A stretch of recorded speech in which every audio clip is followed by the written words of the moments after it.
is a news show. Sup, Nation? Hope you're having an awesome Tuesday. If you do not know, my name is Philip DeFranco, and this is where I talk about news, type stuff, and things that matter to me today. And a quickie update before we jump into everything. If you want to grab one of the Philly D FHP part-time lumberjack full-time man t-shirts, there's about 300 up for the next 24 hours, so link to that down below. But let's jump into the first story of the day. You might remember last week I talked about airlines possibly in the future charging you based on weight. Well, it turns out not far into the future thing, a Samoan airline is now doing that. The way they explain the pricing policy is that when you're online, you enter in the weight of yourself and your luggage. Then when you're at the airport, you are weighed all together to verify you are actually that weight. Chief executive of Samoa Air explaining it. This is the fairest way of travel. There are no extra fees in terms of excess baggage or anything. It's just a kilo is a kilo is a kilo. It should also be noted that these guys are probably the first ones to do it because most of their planes are actually 12-seaters. So each individual passenger is a larger percentage of the extra weight on the plane. And I said it last week and you guys were mixed about it. I am all for this, but something that you did raise a point on in the comments. If you're the airline, how disgusting do you feel if you maybe charge someone more money because they're in a wheelchair and can't walk? Because I agree, a kilo is a kilo is a kilo, but there's something to be said about charging someone for being disabled. I can always count on you guys to find the gray areas I didn't think of to make me feel like a shitty person, but that's the beauty of our relationship. Then let's talk about just stuff that you shouldn't do. Like when you see that yellow line right in front of the train station, right? That's the do not cross line, or as I refer to it, the Darwin line, because despite evolution and just years of technology that protects stupid people from themselves, you can't protect stupid people from themselves. So when I saw this video from last week of a Brazilian woman that lost her phone in train tracks, I thought I should share it to prove a point.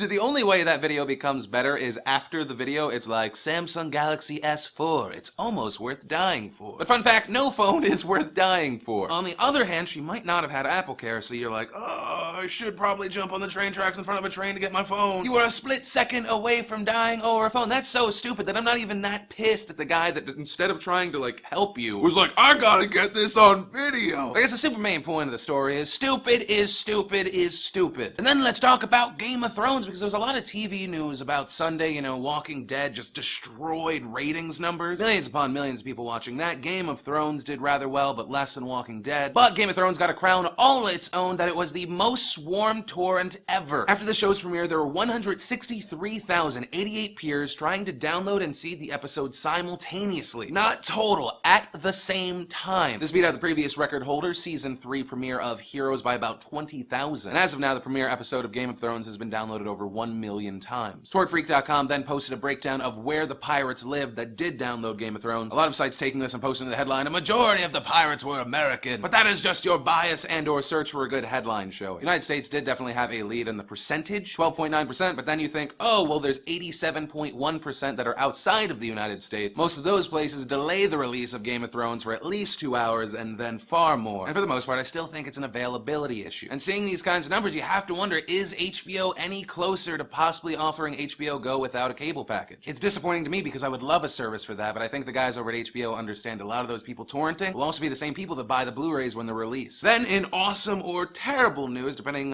which side of the coin you're on, a sequel to Finding Nemo is being made. It was announced today and is being called Finding Dory. Reportedly, the movie takes place 1 year after the events of Finding Nemo. Many favorites will return, including Marlin, Nemo, the Tank Gang, and a bunch of others. But bad news, if you are pumped about this idea, it will not be out till November 25th, 2015. So I hope you enjoy waiting. And to the people that aren't excited, why? I understand that Hollywood puts out sequels and it's uncreative, but it does kind of make sense. Dory was my favorite thing about Finding Nemo. And it's Pixar. I mean, they've made tons of sequels that are good if you do not count Cars 2, which off the top of my head is the only shitty Pixar movie that has ever been made, and I think they put it out specifically because they were like, we also want to start Carland. We should make another movie to make people pumped about, and it should be a movie about a redneck truck that becomes a spy, said one person presumably holding a gun to the rest of the staff's heads. But it's humanizing. You realize Pixar isn't perfect. It's like growing up, everyone looked to Michael Jordan as this fucking amazing, unstoppable force, and then he played baseball. And you're like, oh yeah, everyone has limitations. But I'm interested. Are you excited or too many sequels? Then for a little bit of sexy time news, British GQ decided to tease everybody for about 1 month, revealing the May cover of their magazine, and Emma Watson looking like this. And the dirty thoughts take over my mind. Miss Watson is a top fiver of mine. I am a very very big fan, not specifically because of the Harry Potter movies, which she was fantastic in that, but I liked her in The Perks of Being a Wallflower, but also because the movie spoke to me and was fantastically gifable. And she's going to be in the new movie The Bling Ring, which is supposed to be that movie chronicling those kids that broke into celebrities' houses, take their stuff. But mainly I dig her because she seems real and has class, although this cover is sexy. For me, that's just kind of my preference. As the great poet Ludacris once said, a lady in the street, but a freak in the bed. But I guess it's also because the only girls that have ever dated me have been ladies that want a man that will open a door for them but slap their ass on the way in. That's life. It's all about balance, counterbalance, other balances, things and stuff. But we have become derailed. If you want to check out a sexy time gallery of Miss Emma Watson, you are in luck because I have a link to it down below. And the last thing I want to talk about today is our douchebag of the day. You know, about 2 weeks ago, we got the guilty verdict for the Steubenville rape case, but then they appealed, saying this boy is 16 years old and thus his brain is not fully developed, so he should not be held accountable for his actions. And it seems like he is not alone, for it turns out that all guilty people are they themselves victims of something else. And that's condemned killer Stephen Smith's argument for mercy in his case. If you don't know who Stephen Smith is, he is the man who sexually assaulted a 6-month-old baby to death. Yes, there is that kind of ugly in this world. The little girl, the little baby was 6-month-old Autumn Carter. And Stephen Smith's attorneys say the evidence suggests that Autumn's death was a horrible accident. Despite the shocking nature of this crime, Steve's death sentence should be commuted because genuine doubt exists whether he even committed a capital offense. That being that Ohio is clear in what they say. You can only be sentenced to death if you had intent to kill. And that Smith could not have had intent to kill because Smith was too drunk to realize his sexual assault was killing the child. And the thing is, capital punishment, the death penalty, is something I constantly debate because it's something that I'm still trying to wrap my head around. For the longest time I was for it, then people pointed out flaws in our system and I was against it. But then you look at situations like this and you're like, oh, that's why it's a thing. The fact that they're trying to argue that this man was too drunk to be aware of what he was doing is ridiculous. You wouldn't give that same thought to someone that was blasted behind the wheel, slammed into a car full of kids. But it's being argued for a baby rapist murderer. That could literally be the worst thing a person could be other than Hitler. All that being said, when you think about what he is, it may actually be a worse punishment for him to put him in gen population for like the rest of his days. Most rapists and child molesters are known for not having the best experience in prison. So question to you nation, do you think that this man should be sentenced to death or no, life in prison, or no, you have some other thought? And let me know what you think and why in the comments down below. Remember to possibly be pelted with $50 worth of stuff from FullHumanPeoples.com. Leave a comment down below, join the conversation, maybe hit the like button, favorite if you really like it. Also, big thanks to the sponsor of today's show, Netflix.com/PhillyD. You use that URL, you get a free month of in-streaming movies. But, of course, as always, my name is Philip DeFranco. You've just been filled in. I love your faces, and I'll see you tomorrow.